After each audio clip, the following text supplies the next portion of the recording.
Գանք ամենասկզբից կհիշեցնեք սկիզբը հարցի։ Չէ, այդպես ասի։ Հանձնաժողովի 5 անդամների մասով տեսեք եկեք տարանջատենք, գոյություն ունի հանձնաժողով, որի 5 անդամները պիտի ընտրվեն ազգային ժողովի կողմից, ինչպես նաև գործադիր մարմին, այսինքն հենց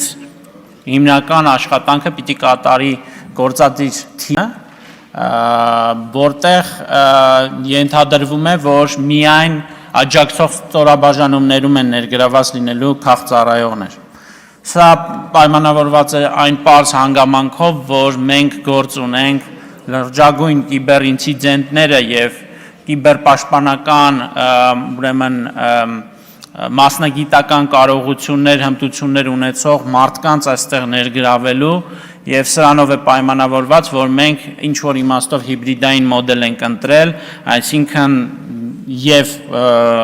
քաղծառայության համակարգի մեր աշխատակիցներն են այդտեղ ներգրավելու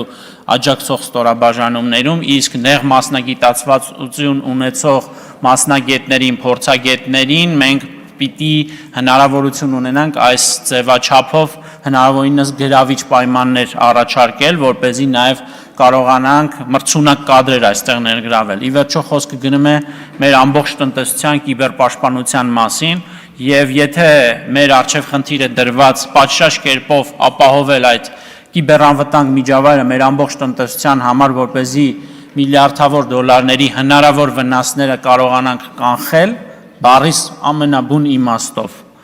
ապա այդ պարագայում մենք ընտրել ենք այս ձևաչափը, որպեսզի կարողանանք նաև մրցունակ աշխատավարձեր առաջարկել այդ կադրերին